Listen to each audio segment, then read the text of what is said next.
saite? Mis seisus mehed on, kas olete ise treenerite tiimi ja mängijatega valmis homme võistlust tulla minema? Ja, ma näen head emotsiooni meeskonnas, see on kõige olulisem nagu mõeldes homsele, et kõige olulisem, et me hoiame seda positiivset atmosfääri ja siis kõik ülejäänud nagu tuleb kaasa. Mis mulle meeldib, et paljud mehed on tagasi, et kes on peale vigastus, kes kusagilt veel haigustest, aga üldiselt meil on hea koosseis ja ma arvan, et ta on peaaegu optimaalne selleks, et mängida seda mängu. Et üldiselt need 2 päeva, mis me tegime siin treeningud, nagu andsid meile paljud vastuseid, eriti mis puudutab ilma, et nüüd me teame ja oleme juba harjunud selle palavusega ja see sama staadion, kus me oma mängime, tundub väga heas korras ja ma väga loodan ja arvan, et tuleb väga hea esitus meie poolt. Euromängud on Eesti jalgpallile pidupäevaks. Sina mängisid viimati euromänge 2022 aastal, kui mälu ei peta Levadiaga, käisid Islandil, see mäng läks nii nagu ta läks. Täna siin Gibraltaril, Paide Vapp rinnal. Isiklikust plaanist, mis tunnetega vastu lähed sellele homsele mängule? No jah, võib-olla need viimased mälestused Euroopast ei ole kõige positiivsemad, aga jällegi see on Euroopa mäng ja alati on väga hea meel nagu osaleda nendest mängudest. Et see on rahvusvaheline turniir, kus me esindame mitte ainult Paidet, vaid ka Eestit ja on uhkus nagu mängida sellisel turniiril ja isiklikult arvan, et meil läheb hästi nagu jällegi, ma tunnen nagu meeskonda juba nii palju, et mõned need pissidetailid annavad mulle kindlust, et homme tuleb hea mäng. Jällegi, mis meil on väga oluline, homme hoida distsipliini ja vaatamata ilmale väljakule vastasele nagu teha omad asjad väga hästi, nagu, milleks me oleme valmistanud. Ja mis ma täna nägin ka trennis ja eile nägin trennis, et me oleme valmis ja mul on väga hea meel jällegi, nagu, et saame siin mängida ja Levaga mul on head mälestused, et me võitsime siin, tegelikult siin mängisime viiki, aga tegelikult nagu Gibraltari meeskonda võitsime lõppkokkuvõtteks ja see annab mulle ka lisa emotsiooni selleks, et homme korrata seda saavutust. Viimati, kui Pärnus rääkisime, siis ütlesid, et FCB Magpiesi kohta liiga palju videomaterjali pole ja andsid fookust ka sellele, et tiimid vahelduvad päris kiirelt kohe, kui hooaeg lõpeb. Kui palju te täna oma treenerite tiimiga tagalat tunnete? Tegelikult ei tunnegi palju, et mis me teame jällegi, et 13 uut meest neil on seal meeskonnas. Kuna treener jäi samaks, siis arvatavasti ka nad palju ei muuda taktikalist asju ja saime natukene vaadata nende viimased mängu liigades. Et umbes me saame aru, mis meid ootab, aga jällegi mängijate kvaliteet, kes need uued on, nendest ei ole meil aimugi, et mis on väga oluline esimest poolaega nagu lõpetada positiivse tulemusega ja siis juba poolaajal saame teha korrektuure kui vaja, aga üldiselt ma arvan, et nagu see meeskond ei erine hästi palju nendest meeskondadest, kes juba eile mängisid ka siin eurosarjadest ja üldiselt see nagu liiga, Gibraltari liiga on sarnane ja siin ei ole nagu palju outsidereid, et enam-vähem ta on nagu sarnane ja umbes teada, mis stiiliga nad mängivad kõik siin, nagu, et hästi palju Hispaania kodakondsusega mängijad armastavad palliga mängimist ja kui me võtame neil see isu ära, just nagu kui me oleme domineerivam meeskond, oleme rohkem palliga, siis ma arvan, et see tulemus tuleb järgi. Super, aitäh sulle Voova nende juttudest ja toome!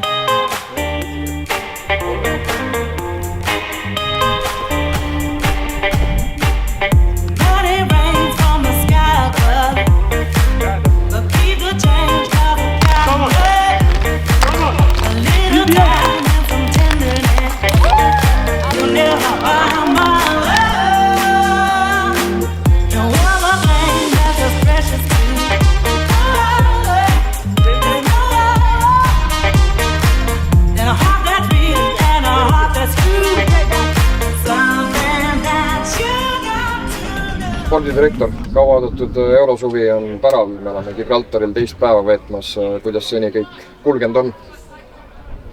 Pigem on kõik hästi läinud, et reis sujus, eile saime Hispaanias treenida, täna siis siin mänguväljakul, kus me homme mängime ja hea uudis on see, et kõik on läinud ilma suuremate komplikatsioonideta ja mängijad võiks kõik ka homseks valmis olla. Tingimuste üle vist kurta ei saa, et staadion on ilus, tribüün on kihvt ja meid siin selles mõttes poputatakse, joogid on olemas, pallid on olemas, et mingisugust fopaad vist väga ei ole ette tulnud. Pigem selline tavaline rutiin nagu euromängudega kaasas käib, et seni on ikkagi kõik asjad, mis on vajalikud, on meile provaiditud ja saame mängule keskenduda. Eile mängisid gibraltarlased siin iirlastega, mängisid 2-2 ehk et näitasid seda, et nad ei ole mitte lihtsad mehed. Suudavad mängida küll, mis meid homme siin ees ootab. No, ma arvan, et meid ootab siin väga võitluslik mäng homme ees, et kuna ma ise ka mängijana siin olen 2 korda käinud, 1 korra koondisega, kui me võitsime, 2 korda Floraga, kui me siin koha peal kaotasime, siis ma väga hästi tean, et oskan vähemalt arvata, mis meid siin ees ootab, et Euroopas ei ole ühtegi nõrka vastast ja kõik võistkonnad ikkagi kodus suudavad väga head jalgpalli näidata. Nädalat alustasime kihvti uudisega ehk et kadunud poeg Henri Anier on tagasi. Loome natuke uudisväärtust ka Eesti jalgpallifännile. Millal seda meest murul on näha esimest korda? Mis sa arvad?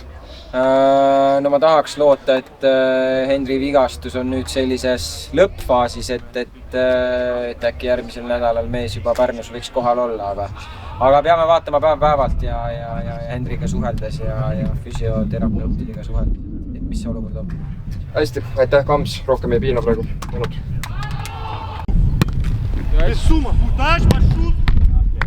President Veskimäe, tere tulemast Gibraltarile. Ja valla. 6. järjestikune eurosuvi, Paide linnameeskond, kes on tulnud Eesti jalgpalli põhjast nüüd nii-öelda, on jõudnud sinna tippu ja täna mängib Euroopas regulaarset jalgpalli, mis tunded sees valdavad? No ma arvan, et kogu klubiperel on äge, et mäletame ka ju kõik neid esimesi kordi, kui käisime esimene mäng oli Salgirisiga Leedus, ja ma mäletan teine mäng oli meil Laskiga suurel staadionil. Need olid esimesed korrad, kus ma mõtlesin, et see on nüüd päris jalgpalli, et me hakkame sinna jõudma, kus mängime nagu päris jalgpalli ja see areng on nagu selline, et me oleme nii palju mänge mänginud, et tänaseks on juba tunne, et see ongi nagu see, nagu asjad igapäevaselt võib-olla käia võiksid ja peaksidki käima ja ma arvan, et kõik naudivad seda. Räägi, millega üks juhtkonnaliige või millega üks klubi president tegeleb sellel ajal, kui mängijad teevad trenni, söövad, puhkavad.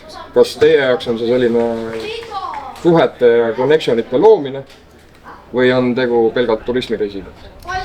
No selgelt turismireisita kindlasti ei ole, et eks siin on nagu selles mõttes kõik, et loomulikult täna oleme oma klubi arengus ka nii kaugele jõudnud, et meil organisatsioon toimib nii hästi, et siukseid piltlikult oli see plakateid ise kleepima ei pea käima, nii nagu võib-olla esimestel aastatel kunagi klubi algusaegadel ja toole pealtvaatajatele puhastamas ja edasi, et aga eks seal on ikka hulga toimetamisi, mis nõuavad ju ka minu tähelepanu ja loomulikult on ta ka hea ju selle jaoks, et kuna igapäevaselt oma treeningprotsessi juures kuidagi ei ole tihedalt, et siis on hea võimalus ka siin klubitöötajatega asju arutada ja reflekteerida ja nii edasi, ja loomulikult ka liigaste partnerite ja kõigiga siin siis suhteid luua ja hoida ja nii edasi. Kui sa praegu seda tiimi vaatad, kes seal murul on pikk list mängijatest ja staffist, tunned sa, et sellega annab põretada siit tänavusest eurosuvest ilusti läbi niimoodi, et tunne jääb hiljem sisse selline, et aasta algusest pandud eesmärgid on täitmiseks? Tead, sellega on nagu alati niimoodi, et ma arvan, et see kõik hakkab sellest pihta, et kuidas me siin toimetame. Et ma arvan, meil on piisavalt hea meeskond enda võimaluste piires komplekteeritud. Ja kui me suudame kõik endast platsile jätta, siis ma arvan, ei ole seal küsimust, et me kindlasti oleme suutelised sellest esimest ringist edasi minema ja nii nagu me oleme korduvalt siin viimaste aastate jooksul euro kontekstis rääkinud, et esimene ring on alati klubile, pealtvaatajatele, mängijate peredele ja nii edasi, et see on niisugune pidupäev ja tähistamise võimalus kõigile, et ma arvan, et siin tuleb ikka kõik sisse panna meestel ja siit esimest ringist proovida läbi minna, et siis juba jälle edasi vaadata. Hästi, täname ja läheme homme hea tulemuse järgi ega muud. Igal juhul.